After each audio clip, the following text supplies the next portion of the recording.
નમસ્કાર.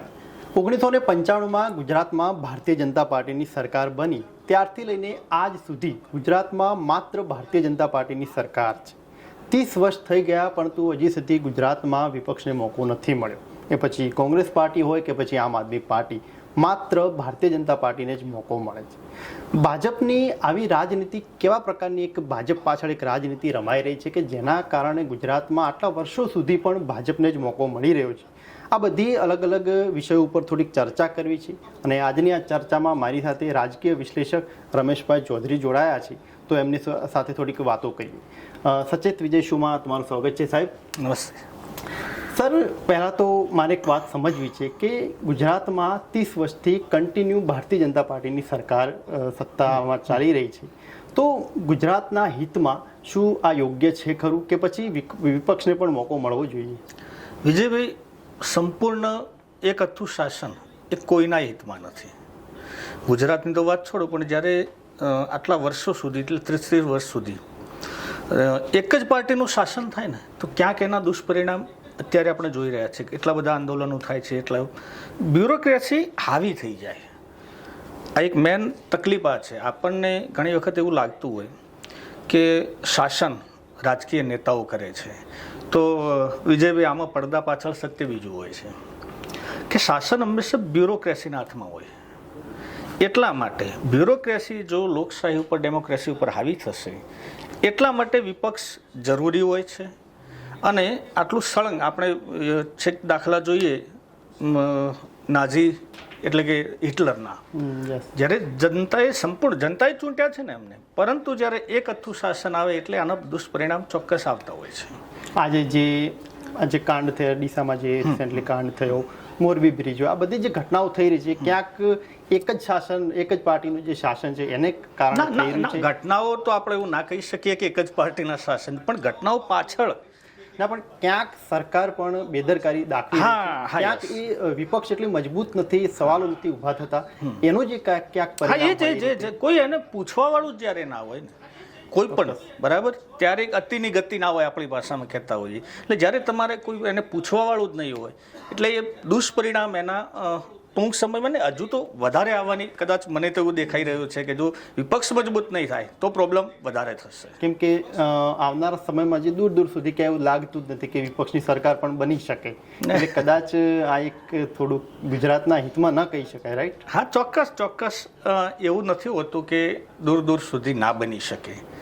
પરંતુ હું ઘણી વખત મારી ચર્ચાઓમાં કહેતો હોઉં છું કે કોંગ્રેસને જીતવું નથી, સત્ય આ છે. હા, જેને જીતવું હોય તો તમે એને જીતાડી શકો છો, પરંતુ કોંગ્રેસ અત્યારે ખાલી હારવાના બેઝ ઉપર લડતી હોય ને, એની માઇન્ડ ગેમ થઈ ગઈ છે કે આપણે જીતતા નથી. નહીતર અત્યારે 26માંથી એક લોકસભાની સીટ એ જીત્યા જ છે ને, જીતવા માટે કેની બેન લડતા હતા ભાઈ. એટલે બની શકે કાલ ઉઠીને આવનારા સમયમાં પરિવર્તન પણ થઈ શકે છે. પણ મારે અહીં એક વાત સમજવી છે કે જે રીતે ભારતીય જનતા પાર્ટી આટલા વર્ષોથી જે રાજ કરે છે, તો એમાં ભાજપની રણનીતિ કેવી છે, કેવા પ્રકારની રાજનીતિ રમે છે? આ પ્રશ્ન માટે થોડોક મારે સમય લેવો પડશે ને આપને સમજાવવા પડશે. આમાં એવું હોય છે વિજયભાઈ કે પહેલાં 2-3 મુદ્દાઓથી આપણે ચર્ચા કરીએ કે ભાઈ એવું શું છે ભાજપની રાજનીતિમાં કે હજુ સુધી એની પકડ રહી. તો આ રણનીતિમાં સૌથી પહેલું જો અસર કરતો હોય તો પૈસો. સૌથી મોટી અસર પૈસાની ફેક્ટર, મની ફેક્ટર અસર કરે છે.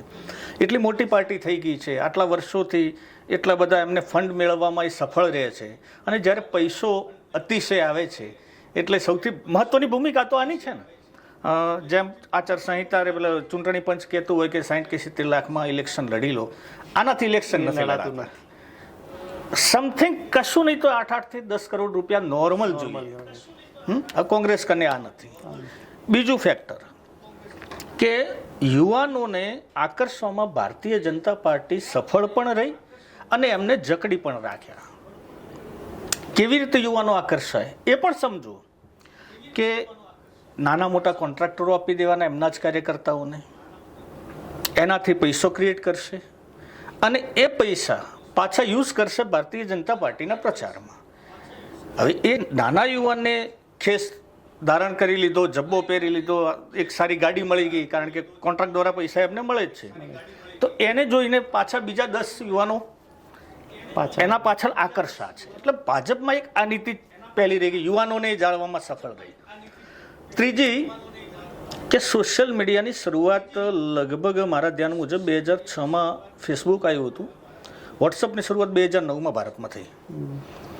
વોટ્સઅપને માહિતીનું સાધન ગણી અને ભાજપ એનો ભરપૂર ઉપયોગ કર્યો. નવી જનરેશનને ખબર જ નથી. એક સિમ્પલ આપણે વિચારીએ કે એક વ્યક્તિની ઉંમર 30 વર્ષની આજે છે, 18 વર્ષે તો એને સમજણથી અથવા એને પહેલું વોટ આપ્યું, બરાબર. હવે આજે જો એની 30 વર્ષની ઉંમર છે એટલે 1995માં એનો જન્મ થયો હશે. એને જ્યારે આંખો ખોલી ત્યારથી તો અહીંયા બીજેપી છે, બીજું પાર્ટી એને ખબર જ નથી ને. એટલે વોટ્સઅપ યુનિવર્સિટીમાંથી જે એમના દ્વારા જે મારો ચલાવવામાં આવે એની પાછળ એક આખું ફેક ન્યૂઝની રીતું બ્રેઇન. હા યસ કારણ કે યુનિવર્સિટીમાં ભણેલા છે ઘણા બધા. હવે એકચ્યુઅલી એક હકીકત ખોટી હોય છે અને ભાજપ પાછળ એક સોશિયલ મીડિયાની આખી ટીમ, મોટી એમાં ભરતી થાય છે. હા, ભરતી થાય છે, ચોક્કસ. એમાં ભરતી થાય છે, એનો પગાર ચૂકવાય છે. એટલે નવી જનરેશન ક્યાંક શિક્ષણથી વંચિત રહી, માહિતીનો અભાવ રહ્યો. કોંગ્રેસ આમાં થોડીક કોંગ્રેસની ભૂલ ગણાય કે કોંગ્રેસે આ ફિલ્ડ ના પકડી શકે. અને ચોથું ફેક્ટર અસર કરે છે ખુદ વિપક્ષ એટલે કે કોંગ્રેસ. મેં પહેલાં પણ કીધું કે એમાં આજની તારીખમાં ગુજરાત કોંગ્રેસમાં 75% ખેસ પહેર્યા વગરના ભાજપના નેતાઓ છે. ફક્ત એમને ખેસ પહેરવાનું બાકી રાખ્યું છે, નહીતર કામ તો બીજેપી માટે કરે છે. એટલે આ બધા જ જ્યારે સમીકરણો અસર થતા હોય એટલા માટે એની પકડ હજુ સુધી તો જળવાયેલી રહી છે. મને યાદ છે કે 2017નો જે ટાઈમ હતો વિધાનસભાની ચૂંટણી, એ લગભગ એવું હતું કે કોંગ્રેસ સરકાર લગભગ બની શકે એમ છે, એકદમ નજીક હતી, પરંતુ ન બની. તો એમાં તમને શું લાગે, કોંગ્રેસ પોતે જવાબદાર છે કે પછી એમાં ભાજપનો એક મોટું ભાગ ભજવી છે? બીજુભાઈ આમાં એવું હોય, જો ભાજપની રણનીતિને તો સેલ્યુટ કરવી પડે. રાજનીતિની રમત, હું કહું છું ઘણી વખત કે રાજનીતિ ફિલ્ડની રમત નથી, એ ટેબલ ઉપરની રમત છે. અને એમાં બીજેપી ચોકઠાબાજીમાં માહિર છે. બીજું કે 2017માં પાટીદારોનું પેલું આંદોલન હતું, બહુ આખા ગુજરાતમાં એના પડઘા આપણે જોયા હતા, જે 15માં થયું હતું એ. પછી ઠાકોરો મેદાને હતા, દલિતો મેદાને હતા, ત્રણ નેતા આંદોલનકારી નેતાઓ મેદાને, જિગ્નેશ મેવાણી, હાર્દિક પટેલ, અલ્પેશ ઠાકોર, આ બધા જ જો એક થયા હોત અને કોંગ્રેસને સપોર્ટ અથવા કોંગ્રેસે એમને સપોર્ટ કર્યો હોત તો ચોક્કસ પરિણામ મળોત. એટલે આટલું બધું હોવા છતાં ક્યાંક કોંગ્રેસ માર ખાઈ ગઈ. અને હું તો આજે ફરી કહું છું કે કોંગ્રેસને એ સમયે પણ જીતવું નહોતું, એ સમયે 80% હતા ખેસ પહેર્યા વગરના. અત્યારે એમાં થોડાક 5 આપણે ઓછા કરી શકીએ, આ પરિસ્થિતિ હતી. નહીં, આ જ વાત ભાજપની સમજવા જેવી છે કે દર વખતે ઇલેક્શન જ્યારે હોય છે તો ભાજપનો વિરોધ અનેક પ્રકારે થઈ રહ્યો છે. હાલ તમે જો ગુજરાતમાં થોડુંક આંદોલનકારી એ રીતનું થઈ રહ્યું છે, વિદ્યાર્થીઓનું જે હોય અલગ અલગ રીતે એના જે કાંડ સામે આવી રહ્યા છે એનો પણ વિરોધ હોય. 17માં પણ એ આખો આંદોલનકારીનો વિરોધ હતો.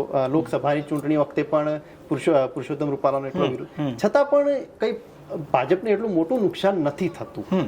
આના પાછળ શું લાગે છે, કેમ ભાજપ એના પાછળ જે કંઈક એવું રણનીતિ રમી રહી છે? મેં પહેલા પણ ડેમેજ કંટ્રોલ કેમ એટલું એનું? આના શું છે, ભાજપના એમનું પોતાનું નેતાઓનું અનુશાસન, ચાહે ડરથી યા પ્રેમથી, પણ એમના નેતાઓ અનુશાસિત હોય. એટલે ભાજપ લોકશાહીમાં અવ્વલ નંબરની પાર્ટી, પણ ભાજપના અંદર લોકશાહી નથી. ત્યાં તમને બોલવાનો કોઈ અધિકાર નથી મળતો. બીજું કારણ કે માની લો કે આ પુરુષોત્તમ રૂપાલાની આપણે વાત કરી, ક્ષત્રિયોના સમયમાં એક આખી મેટર થઈ હતી, એમના વિવાદો થયા હતા. ભાજપે સરેન્ડર નથી કર્યું ત્યાં, બરાબર. ભાજપ આજ દિવસ સુધીના એમને કયા એવા નિયમો બનાવ્યા કે જે ભાજપ પીછેહટ કરી હોય? લગભગ નહીં. એટલે સરેન્ડર નહીં, આક્રમકતાથી લડી લેવાનો આ ભાજપનો એક વ્યૂ છે. અને એના હિસાબે જ ચાહે પાટીદારોનું હોય કે ઠાકોર ફેક્ટર અસર કરતું હોય, પણ એ સામે લડી લેવાના મૂડથી અને પછી જ્યારે લડવા જ બેઠા હોય, everything is fair, love and war, અથવા પછી એવું કહી શકીએ કે સામ દામ દંડ ભેદ, બધી રીતે ભાજપ આમાં માહિતગાર છે, આમાં હોશિયાર છે, અને એટલે પરિણામ એના તરફી લાવે છે. તમને શું લાગે ગુજરાતમાં આવનારા સમયમાં વિપક્ષની ભૂમિકા કઈ પાર્ટી સારી ભજવશે? અને શું કદાચ કોંગ્રેસ હોય કે આમ આદમી પાર્ટી શું કરશે તો એ વિપક્ષની સારી રીતે ભૂમિકા ભજવી શકે એમ છે? એક વચ્ચે વાત બીજી કરતો જાઉં કે વિપક્ષની ભૂમિકા દેશમાં કોંગ્રેસ અથવા બીજી પાર્ટીઓના કરતાં ભાજપ સર્વશ્રેષ્ઠ ભૂમિકા ભજવી શકે છે. વિપક્ષના તમે એના પહેલાં પણ જોઈ લો, નરેન્દ્ર મોદીના પહેલાં જ્યારે જેમને વિપક્ષને જે કામ કરવાનું છે ને ભાજપ સારું કરી શકે છે. ગુજરાતમાં અત્યારની તારીખમાં મને આ ઠીક છે 2027માં પરિણામ શું આવે, કાલ ઉઠીને માહોલ આખો બદલાઈ જાય છે, પણ આમ આદમી પાર્ટીનું અસ્તિત્વ હજુ હું ખતરામાં જોઈ રહ્યો છું. અને આ ભૂમિકા અત્યાર પૂરતી તો કોંગ્રેસ જ ભજવે એ દેખાઈ રહ્યું છે. પણ હવે શું એના જોડે વધ્યા નથી, એમ માણસો નથી, 2, 5, 10 ધારાસભ્યો છે, એક ગાડીમાં જઈને બધા ફરીને આવી રહ્યા છે, એટલે વિપક્ષ નથી. સંપૂર્ણ ભાજપ જ જો ભાજપની વિપક્ષની ભૂમિકા ભજવે તો કઈ નવાઈ નથી. પણ ક્યાંક એવું નથી કે ભાજપ પણ આખું કોંગ્રેસનું જ થઈ રહ્યું છે? હા છે, ટોટલી ભાજપના. આજ કોણ છે એમને ઓરિજિનલ ભાજપી નેતાઓ કેટલા નથી, મોટા ભાગના જે કોંગ્રેસના જ છે. હા, બધા જ કોંગ્રેસને. હમણાં અર્જુનભાઈ મોઢવાડિયા કાલ ઉઠીને ગાળો બોલતા હતા, આજે અત્યારે ભાજપમાં ખોળામાં બેઠા છે. હાર્દિકભાઈ પટેલ, સીજે ચાવડાથી લઈને કુંવરજી બાવળિયાથી, એક તો બતાવો એવો કે જે ઓરિજિનલ બીજેપીનો રહ્યો છે? નથી. બરાબર. એટલે ભાજપે અડધું કોંગ્રેસ જ છે અને કોંગ્રેસમાં તો 90% ભાજપ છે. પણ ભાજપ જોડે આટલી બધી એક તમે બહુમત જુઓ, ખૂબ જ પ્રમાણેની બહુમત છે ગુજરાતમાં પણ, છતાં લોકસભાની ચૂંટણી પછી એવી વાતો થતી કે લોકસભાની ચૂંટણી પછી તરત જ મંત્રીમંડળનું વિસર્જન થશે, નવું આખું રિફોર્મ કરવામાં આવશે. પણ હજી સુધી એનું મંત્રીમંડળનું વિસર્જન નથી કર્યું, નવું કોઈ આખું શાસન નથી બનાવ્યું. શું કારણ લાગે, કેમ આટલું ધીમા પડી રહ્યા છે? મંત્રીમંડળનું વિસ્તરણ કરવું કેમ જરૂર પડે? 2017માં ભાજપ થોડીક આના જેટલી બહુમતી નથી, બહુમતી હતી પણ થોડીક લેવલમાં. તો એ સમયે 20 મંત્રી હતા. 2017ના પહેલા આનંદીબેન સમયમાં પણ 20 મંત્રીઓ હતા. અત્યારે કેટલા મંત્રી છે? 16. ગુજરાતના મંત્રીમંડળમાં 27 વ્યક્તિઓનો સમાવેશ થઈ શકે, મોટો. જો આમ એમાં ખેંચીને 40 કરવા હોય તો થઈ શકે એમ છે. બરાબર. હવે ના કરવાનું કારણ શું કે ભાજપ જોડે 156 તો ધારાસભ્યો પોતાના છે અને બીજા જેટલા ખરીદ વેચાણ સંઘમાં આવી શકે એટલા બધા, એટલે લગભગ 90% આવી જાય. બરાબર. હવે ભાજપને જરૂર નથી આવું કરવાની, એમને ક્યાં ઉતાવળ છે? હા, હમણાં ભાજપના જોડે માની લો કે 100 ધારાસભ્યો હોત અને 82 વિપક્ષના જોડે હોત ને, તો આ 16ની જગ્યાએ 26 હોત મંત્રીમંડળનું, કારણ કે પછી સાચવવા પડે. અત્યારે પરિસ્થિતિ નથી, એટલે મારા હિસાબે અત્યારે એને કોઈ ભાજપને લાગતું નથી. બીજી વસ્તુ એવી પણ હોય કે ક્યાંક ભાજપ એક મંત્રીમંડળનું જો આ વિસર્જન કરી નાખે, નવેસરથી બધાને ગોઠવે અથવા મુખ્યમંત્રીને ચેન્જ કરે, તો ભાજપનું એક આ શું કહેવાય પીછેડ થયેલું પગલું ગણાય. ભાજપમાં શક્ય નથી. હા, આનંદીબેનને જ્યારે ઉઠલાવ્યા, એ ભાજપે જ ઉઠલાવ્યા. ભાજપનો જ અમિત શાહનો ટોટલી રોલ હતો. એટલે અત્યારે જો હવે વચ્ચેથી ભૂપેન્દ્ર દાદાને ગાડી મૂકવામાં આવે તો કાલે એવું સાબિત થાય કે ભાઈ કાઢ્યા કેમ? કારણ કે કામ નતા કરતા. વ્યક્તિ સારા છે પણ કામ નતા કરતા. આ તો હકીકત છે ને. તો એ ભાજપની બેક કહેવાય કે ભાઈ તો તમે લાવ્યા હતા કેમ? કે જેમને ચોથી લાઈનના જે નેતા હતા એમને મંત્રીમંડળમાં માંડ સ્થાન મળે તો માનતા રાખતા હતા અને ડાયરેક્ટ જાણે મુખ્યમંત્રી થઈ જતા હોય. એટલે લગભગ આ બદલાવાનું મને જ દેખાતું નથી. આ ઠીક છે, થોડા ઘણા સમાવેશ આગા પાછા કરશે, પરંતુ એકથી ને જે 5 નંબરની જે સીટો છે એ એમના માટે રિઝર્વ છે. બીજેપી એટલે બ્રાહ્મણ, જૈન અને પાટીદાર પાર્ટી, એમાં કોઈ બદલાવ થવાનો નથી. ચાહે પાટીદારને મુખ્યમંત્રી બનાવે, પક્ષનો પ્રમુખ રાખે, કે જે ઉપરના 5 ખાતા એમને ફાળવવા પડશે. પાટીદારને જ મુખ્યમંત્રી બનાવે છે, એના પાછળનું શું લોજિક હોય છે? કે પાટીદારની બહુમત વધારે છે એટલા માટે? ધારાસભ્યો એમના જોડે વધારે છે. સંખ્યાની દ્રષ્ટિએ ઠાકોર સમાજ મોટો છે, ધારાસભ્યો નથી. પ્લસ મની પાવર પણ છે એમના જોડે. અને ત્રીજી વસ્તુ, એક ચીમનભાઈ પટેલની સરકાર જો આપને ખબર હોય તો ને, એમાં કિમ્બલોપની થિયરી હતી અને એના પહેલાં માધવસિંહ સોલંકીની સરકારમાં એક ખામ થિયરીની રચના થઈ હતી. ખામ એટલે કે HM, કે એટલે ક્ષત્રિય, હરિજન, આદિવાસી અને મુસ્લિમ, એક થિયરી હતી આવી. આના અગેન એટલે આના વિરોધમાં ભાજપની રચના થઈ તો આપણે એવું કહી શકીએ કે પાટીદારોએ, બ્રાહ્મણોએ અને જૈનોએ ભેગા થઈને કરી. એટલા માટે મેજોરિટી એમના જોડે છે, પૈસા એમના જોડે છે, અને ભાજપમાં અંગત ખાને અત્યારે ચલાવવાવાળા તો એ જ છે ને. એ જ છે. ભલે અત્યારે એ ભાજપ માટે શું કહેવાય કે સવર્ણ લાઈનના નેતાઓ ગણાય છે, ભલે બીજી રીતે એમને અત્યારે આપતા હોય બીસી, બાકી એ સવર્ણ લાઈનના નેતાઓ છે ને એમની જ પકડ ભાજપમાં છે. એટલા માટે આ શક્ય છે કે બીજાને બનાવશે નહીં એમ. તમે એવું કહી રહ્યા છો કે મંત્રીમંડળનું વિસર્જન લગભગ હાલ શક્ય નથી, પણ અમુક નેતાઓ છે કે જે રાહ જોઈને બેઠા છે, હાર્દિક પટેલ હોય, અલ્પેશ ઠાકોર હોય, શંકરભાઈ ચૌધરી, સીજે ચાવડા, અર્જુનભાઈ મોઢવાડિયા, આ બધા જે રાહ જોઈ રહ્યા છે મંત્રીપદ, તમને શું લાગે કે કદાચ જો આવનારા સમયમાં કદાચ વિસર્જન થાય તો આ બધા નેતાઓ આશા રાખી શકે ખરી મંત્રીપદની? આમાં જો દરેકને આશા તો હોય જ ક્યાંક ને ક્યાંક, અને ખાસ સૌથી મોટી આશા લઈને ચાલે છે અલ્પેશભાઈ ઠાકોર. આમ દરેકને, પણ બીજું ભાજપનો એક નિયમ છે વિજયભાઈ કે તમારી જે આશાઓ છે ને એને વ્યક્ત ના કરવાની.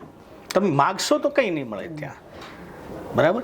આ જેટલા આશાઓ લઈને બેઠા છે એમાં મારી દ્રષ્ટિએ કદાચ સીજે ચાવડા, કારણ કે બહુ સારા વ્યક્તિ છે, વિજાપુરથી ધારાસભ્ય છે, ડોક્ટરેટ છે, ભણેલા ગણેલા, અનુભવ પણ છે, એટલે એમને એક બનાવી, ભલે આયા છે કોંગ્રેસમાંથી, બરાબર, પણ ઠરેલ વ્યક્તિ છે, રાજકારણને જાણે છે અને ક્યાંય નડશે નહીં ભાજપને, એટલે એમની પસંદગી આવે. બીજા નંબરની પસંદગી હોઈ શકે શંકરભાઈ ચૌધરીની, તો શંકરભાઈ ચૌધરીનો હક છે. ઉત્તર ગુજરાતમાં કોઈ માને કે ના માને એને પૂછ્યા સિવાય પાંદડું હલતું નથી 2-4 જિલ્લાઓમાં. એટલે એટલા મોટા નેતા છે યાર, હવે તો સર્વ સમાજના નેતા થયા. આ બેને ચાન્સીસ મને સંભાવના વધુ દેખાય છે. લગભગ અલ્પેશભાઈને હજુ થોડીક વાર જોવી પડશે એવું મને દેખાઈ રહ્યું છે. બેની સંભાવના મને દેખાઈ રહી, જે તમે નામ લીધા. હાજી, તમે જે શંકરભાઈ ચૌધરીનું જે વર્ચસ્વ દિવસે ને દિવસે ખૂબ વધી રહ્યું છે, તમે તો બનાસકાંઠાથી છો, બનાસકાંઠામાં તો કઈ રીતનો માહોલ છે તમને ખબર જ હશે, તો તમને નથી લાગતું કે ભાજપ કોઈ એક ચહેરાને એટલો બધો મોટો પણ થવા દેશે તો ક્યાંક શંકરભાઈ ચૌધરીને દબાવવાનો પ્રયત્ન કરશે એવું તમને લાગે? આ પ્રયત્ન તો કર્યો જ છે ને અધ્યક્ષ બનાવીને, નથી કર્યો? કર્યો છે ચોક્કસ. આજ દિવસ સુધીના ટોટલી આપણે એનો હિસ્ટરી જોઈ લ્યો ભાજપની, જે અધ્યક્ષ બન્યો ને એની રાજકીય કારકિર્દી ખતમ.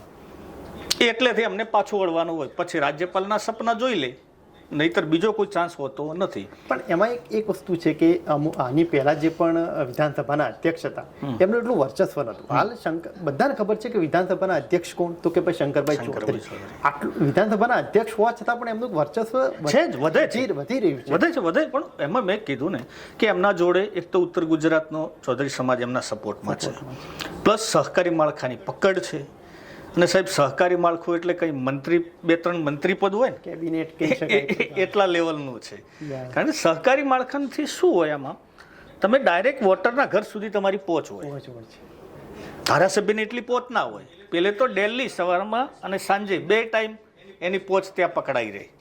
એટલે શંકરભાઈનું અસ્તિત્વ એટલું. બીજું વ્યક્તિ તરીકે પણ હું પર્સનલી, ભલે વાત આપણે એમના વિરોધ ગમે એટલા બીજા બધા કરતા હોય, પણ વ્યક્તિ તરીકે ખરાબ અશક નહીં હોય, પણ રાજનીતિના તો એકા છે, એક નંબરની આપણે એને કહી શકીએ, ચાણક્ય કહી શકીએ. ચોક્કસ ઉત્તર ગુજરાતમાં આ પરિસ્થિતિ છે. જે નવો જિલ્લો બનાવ્યો વાવ-થરાદ, એના પાછળ શંકરભાઈનું રાજકીય વિધન શું હોઈ શકે?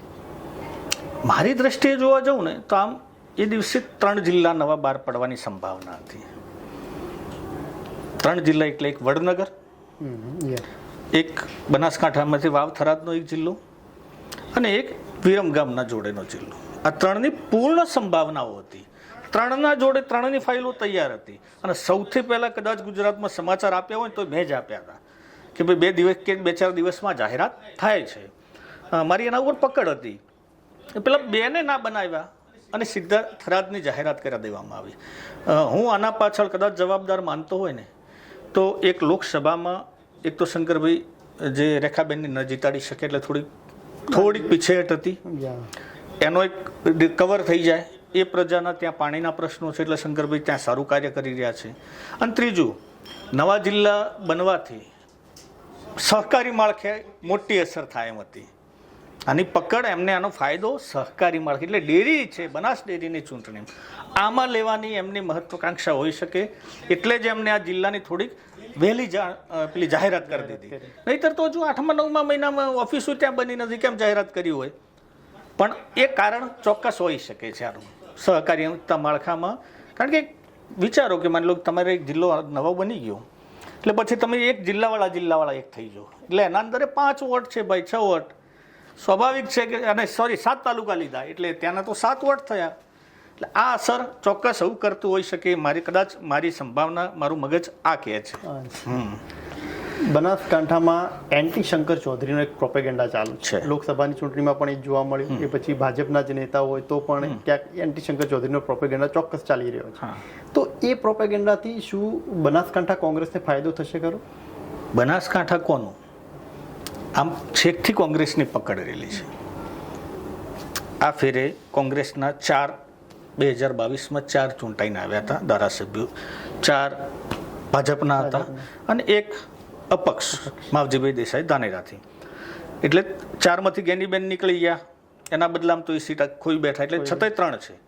2017માં 6 સીટો હતી. એના પહેલાં જેટલા આપણે હિસ્ટરી ચેક કરીએ તો બનાસકાંઠા ગુજરાતથી ઉલટું જ ચાલે. એટલે ત્યાં કોંગ્રેસની પકડ હતી જ નથી એમની. અને એન્ટી શંકરભાઈનો જે વિરોધ થઈ રહ્યો છે, ત્યાં એન્ટી શંકરભાઈનો જે પ્રોપેગેન્ડા છે ને, શું એમાંથી આપણે પૂછ્યું કે ભાઈ કોંગ્રેસને ફાયદો નથી થતો અથવા ફાયદો લે એમ છે? તો આ લીધો જ છે ને 2024ની લોકસભાના ઇલેક્શનમાં જે ગેનીબેન જીત્યા, એ ગેનીબેનની મહેનતને સલામ છે, એની રણનીતિ એ સારી હતી. પરંતુ સૌથી મોટો ઇફેક્ટ જો અસર કરતી હોય ફેક્ટર તો શું હતું? એન્ટી શંકર. એટલે ગેનીબેનની જીતાડવા માટે નહીં, પણ શંકરભાઈ ચૌધરીના ઉમેદવારને હરાવી દેવા માટે સામાન્ય પ્રજા એક થઈ હતી. એટલે ફાયદો મળે જ છે ત્યાં. અને રાજનીતિમાં તો આવું જ હોય, એકબીજાને ક્યાંક જે મોટો થઈ જાય એનો વિરોધ પણ થોડોક મોટો થતો હોય છે. તમે ચૌધરી સમાજમાંથી આવો છો તો એક વાત મારે જરૂર પૂછવી છે કે જે એન્ટી શંકર ચૌધરીનો જે પ્રોપેગેન્ડા છે, એમાં ક્યાંક એવું થઈ રહ્યું છે કે શંકરભાઈ પોતે જ પોતાના સમાજના અમુક આગેવાનોને આગળ નથી આવવા દેતા, કોઈ એમનાથી મોટા ચહેરો નથી બનવા દેતા રાજનીતિમાં. તો શું તમને લાગે છે કે આ વાત સાચી હોય, ક્યાંક ચૌધરી સમાજને પણ એનું શંકરભાઈના કારણે નુકસાન થતું હોય રાજકીય રીતે? જો ચૌધરી સમાજ બનાસકાંઠા જિલ્લામાં મોટા પ્રમાણમાં છે, રાજકીય કુનેહ અને રાજકીય જેની આવડત એ વર્ષોથી સમાજ જોડે છે. આમ લગભગ રાજકારણીઓ સૌથી વધારે હોય. ચૂંટણીની બાબતમાં ચૌધરી સમાજ જેટલો ઇન્ટરેસ્ટ લે ને એટલું મને લાગતું નથી ગુજરાતમાં કોઈ કોમ્યુનિટી ઇન્ટરેસ્ટ લેતી હોય. એવું ચોક્કસ રાજનીતિમાં થાય છે કે કોઈ પણ નેતા પોતાની સમાજનો પોતાનાથી મોટો કોઈ વ્યક્તિ ના થવા દે. એમાં નરેન્દ્ર મોદી પણ આવી જાય, અમિતભાઈ શાહ પણ આવી જાય, શંકરભાઈ પણ આવી જાય. અને એનું તાજું ઉદાહરણ કે એવું ક્યારેય વર્ષ ઇતિહાસમાં બન્યું નથી કે ચૌધરી સમાજનો એકેય ઉમેદવાર ભાઈ બનાસકાંઠામાં જીતેલો હોય. અરે જીતેલો ના હોય એવું બન્યું નથી. 1-2-3 ધારાસભ્યો હતા. આવું આજ પહેલી વખત છે કે બનાસકાંઠામાં ચૌધરી સમાજનો એક પણ ધારાસભ્ય નથી. અને જે શંકરભાઈ છે એ તો પાટણ જિલ્લાના છે. એટલે બનાસકાંઠામાં ચૌધરી સમાજનું સરવાળે સૌથી મોટું નુકસાન એ ખુદ શંકરભાઈએ કર્યું હોય એવું મને દેખાઈ રહ્યું છે. હાલ પણ ચાલુ છે, આગળ નથી આવવા દેતા, લાગી રહી છે. કોઈ ના આવવા દે. શંકરભાઈને આપણે કેમ એને વખાણ કરીએ છીએ કે શંકરભાઈ રાજનીતિના માસ્ટર છે યાર. અને રાજનીતિનો આ નિયમ છે કે તમે જે સીટમાં બેઠા, મતલબ જે નીચે બેઠા છો, સીટ ઉપર બીજો બેઠો છે, તમારી નજર સીટ ઉપર હોવી જોઈએ. પેલાને હેન્ડકેન પ્રકારે પકડીને નીચે પાડી દો અને પછી ઊંચો ના આવવા દો. એટલે આ એક સ્વાભાવિક છે, આ જ હોય. તાજેતરમાં કીર્તિસિંહ વાઘેલાને બનાસકાંઠાના જિલ્લા પ્રમુખ બનાવ્યા ભાજપે, કેમ બદલ્યા નહીં આ વખતે? જો મારી દ્રષ્ટિએ કીર્તિસિંહ સારા નેતા છે, બહુ નિર્વિવાદિત માણસ છે, શાંત વ્યક્તિ છે અને બોલાય ચલાય એકદમ સુવ્યવસ્થિત. આપણે શું ને જેન્ટલમેનની ઉપાધિ એને આપી શકીએ. જો અત્યારે બદલે તો અત્યારે બનાસ 2 જિલ્લા પડી ગયા.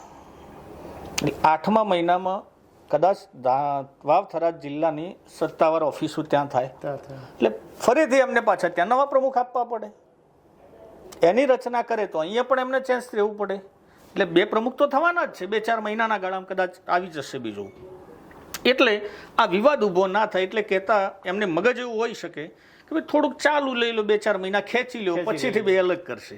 એનું કારણ આ જ, નહીં તો ચાન્સ બીજાને મળે એવી સંભાવના દેખાઈ રહી છે. અને ભાજપ આ રીતે જ ચાલી રહી એમ જ સિસ્ટમ હોય. આ જો ચૂંટણી હું ઘણી વખત કહું છું, મારા જાહેર જીવનમાં મેં કેટલી ચૂંટણીઓ અટેન્ડ કરી છે, કેટલાય નેતાઓને ઓળખું છું, મુખ્યમંત્રીથી માંડી અને કેટલાઓને મળ્યો છું. ચૂંટણી હંમેશા ટેબલ ઉપર જ લડાય. આ ટેબલની રમત છે, ફિલ્ડની રમત નથી. જેને ફિલ્ડની રમત સમજે એ આમાં ફેંકાઈ જાય. એટલે સિસ્ટમેટિક અહીંયા 2 જણા બેસીને ભાજપના નેતાઓ નક્કી કરે પ્લાન A પ્લાન B, આને પાડી દેવાનો છે ને પેલાને ઊભો કરવાનો છે, અને પછી એના પાછળ આખું એમનું તંત્ર લાગી જાય. પછી સોશિયલ મીડિયા દ્વારા કે ખોટી અફવાઓ દ્વારા કે CD, EI, પેલો IB ને એ બધા એના પાછળ લગાડી દેવામાં આવે ને. એટલે આ સિસ્ટમ આવી રીતની છે ભાજપની, મારી દ્રષ્ટિએ. જેમ કે દિલ્હીમાં કરી. હા, બધી જગ્યાએ. આ કેજરીવાલ ક્યાં ગયા? હવે મમતા ઉપર વારો છે. મમતા બેનર્જીના એમના એક નજીકની એક વ્યક્તિને હમણાં અરેસ્ટ કરી છે. અને તમે જોજો, આજે આપણે જે રેકોર્ડિંગ કરી રહ્યા છે, તારીખ નક્કી કરજો, આવનારા 6 મહિનામાં મમતા ઉપર મોટો કેસ ના નાખે તો જ નવાઈ નહીં, નાખવાના છે. આ સિસ્ટમ છે આવી. ગુજરાતમાં પ્રદેશ પ્રમુખ ભાજપ હજી બદલાવાની વાત થઈ રહી છે, પણ હજી નક્કી નથી કરતા. એનું શું કારણ? લગભગ બની જવા જોઈએ ટૂંકા ગાળામાં. કારણ કે CR પાટીલ ને ત્યાં જતા રહેવાના દિલ્હી, એમને પોતાની ના પાડી દીધી છે કે ભાઈ મને અહીંથી નિવૃત્ત આપી, બરાબર. એટલે અહીંયા એમને બીજો પ્રદેશ પ્રમુખ આપવો પડે, પણ લાવવા કોને? કયા ચહેરા ઉપર મહોર લાગી શકે? જો મારો 2-3 એક એનાલિસિસ છે, અમારા પોતાના છે, કદાચ હું જ સાચો હોય એવું જરૂરી નથી હોતું. અને અમે ભાજપમાં કાલે કયું બિલાડું નીકળશે ને કોઈને ખબર ના હોતું જ નથી. ગમે તેને કહી દેવામાં આવે. હા, રાજસ્થાનમાં જેમ ના કીધું કે ભાઈ છેલ્લે એક વ્યક્તિ ઉભો હતો, ભાઈ આમાં તું કોણ? ભજનલાલ કે ચલ તું CM બની જા. હા, વસુંધરા રાજન કે તમે ભજન કરો. એટલે આવું બની શકે છે ભાજપમાં. પરંતુ મારું મગજ જ્યાં ઠરે છે, એક નામ છે પુરુષોત્તમ રૂપાલા. ક્ષત્રિયોનો આટલો વિરોધ હોવા છતાં? ક્ષત્રિયોનો વિરોધ તો હતો, શું તોડી લીધું ક્ષત્રિયોએ ભેગા થઈ? આંદોલનો કર્યા, નામ કર્યું, તેમ કર્યું, ભાજપે મચક આપી. તો ક્ષત્રિયોના આજે દરબારોના કયા નેતા છે જે સંસદ સભ્ય છે? પણ ભાજપનું એવું નથી લાગતું કે ભાજપમાં કોઈ નેતા જો વિવાદમાં પડે છે તો પછી એને પડતી? ના, બિલકુલ નહીં. ના, CR પાટીલની વિવાદને લાંબો ગાળો છે, વર્ષોથી છે. હા, ભાજપ પ્રમોટ કરે જ છે ને. નરેન્દ્ર મોદી વિવાદનું બીજું ઘર. એક બાજુ વિવાદ ને એક બાજુ નરેન્દ્ર મોદી. કેમ ભાજપે પ્રમોટ કર્યા? એક નેતાઓને ગણીએ ને આપણે. અમિતભાઈ શાહ, ઓડિયો હજુ યુટ્યુબમાં અવેલેબલ છે. વિવાદનું પોટલું એને કહીએ, બરાબર, તોય આગળ છે. એટલે એવું નથી. પણ પુરુષોત્તમ રૂપાલાને કરવાનું કારણ આ છે કે અનુભવ એમના જોડે વધારે છે, ગુજરાતની રાજનીતિને સમજે છે.